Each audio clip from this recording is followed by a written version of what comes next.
शारदीय नवरात्रों में मुझे बिलासपुर आने का सौभाग्य मिलता है और यहाँ दुर्गा पूजा में शामिल होने का भी सौभाग्य मिलता है। इसी क्रम में इस बार भी मैं यहाँ आया हूँ। अभी से कुछ समय बाद देवी विसर्जन के कार्यक्रम में हम सब शामिल होंगे और उसके बाद फिर मैं वापस दिल्ली जाऊँगा। इस बार कल मैंने बिलासपुर के all India institute of medical sciences में अपने वहाँ के सभी स्टाफ के साथ एक अनौपचारिक बातचीत और उनके साथ all India institute of medical sciences कैसा चल रहा है इसकी चर्चा की। उन्होंने मुझे एक काफ़ी विस्तृत रूप से एक प्रेजेंटेशन भी दिखाया और उन्होंने all India institute of medical sciences की ग्रोथ कैसी है इस पर मुझसे चर्चा की। मैं यह कह सकता हूँ कि एम्स बिलासपुर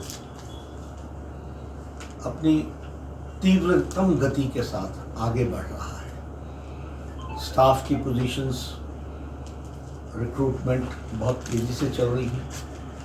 अभी हम लोगों ने कुछ और पोस्ट की सैंक्शन दी है जिसका इंटरव्यू का प्रोसेस प्रारंभ हो गया है और क्लिनिकल और सर्जिकल डिपार्टमेंट्स ऑपरेटिव हो गए हैं।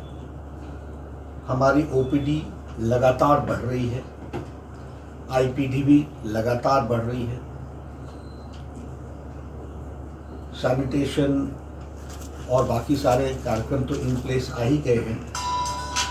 बहुत जल्द यहाँ की कैंटीन और केटरिंग यह भी प्रारंभ हो जाएगा। लॉन्ड्री इस्टेब्लिश हो रही है और इसके साथ साथ जो फंक्शनल डिपार्टमेंट्स हैं उसमें तीव्र गति से आगे काम चल रहा है। आपको जानकर के खुशी होगी कि पोस्ट ग्रेजुएट की पढ़ाई भी शुरू हो गई है और पोस्ट ग्रेजुएट स्टूडेंट्स भी अब all India institute of medical sciences में अंडर ग्रेजुएट के साथ साथ जुड़ गए हैं।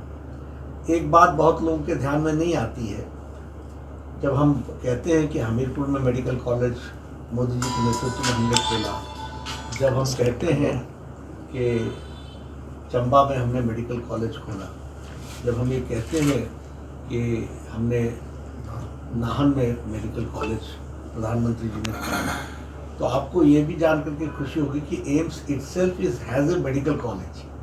तो अंडर ग्रेजुएट जो पढ़ाई हो रही है वो एम्स बिलासपुर के स्टूडेंट्स यहाँ से निकल रहे हैं। तो यह भी मतलब it is not only hospital, it is with a medical college और नर्सिंग कॉलेज दोनों के साथ है। तो और अभी सैंक्शन हम लोगों ने 82 नर्सेज की और दी है जो फिलअप हो रही है और स्टाफ को हम पोजीशन पर ला रहे हैं। मैं संतोष व्यक्त करना चाहूँगा कि this is one of the fastest growing AIIMS और अच्छे इसकी प्रोग्रेस है। हम लोगों ने रात्रि निवास के लिए यहाँ पर 300 बेड की फैसिलिटीज़ को भी बनाने का तय किया है, जिसकी हमने कमिटमेंट ले ली है और उसकी भी हम बहुत जल्दी टेंडरिंग प्रोसेस, मैंने इनको कहा है कि आप उसका प्रोजेक्ट बना करके दीजिए, तो 39 करोड़ का वो भी हम सैंक्शन कराएंगे। उसी तरीके से इन्होंने इक्विपमेंट्स की बात कही थी, वो भी कोई 30-35 करोड़ का है, वो भी क्लियर हो चुका है एसएफसी से और एक्सपेंडिचर में जाने वाला है, वो जल्दी सैंक्शन होकर के आएगा। तो मुझे लगता है कि संतोष भी है मुझे और खुशी भी है कि एम्स इतनी तीव्र गति से आगे बढ़ रहा है, अपने गंतव्य टारगेट्स को फुलफिल कर रहा है और बहुत जल्द ये फुल फ्लेजेड तरीके से ऑपरेशनल हो जाए। भी कहा है कि जो आप 10 साल बाद कुछ एंटिसिपेट करते हैं उसकी प्रोग्रामिंग अभी करके आप उसके प्रपोजल्स बना करके रखिए।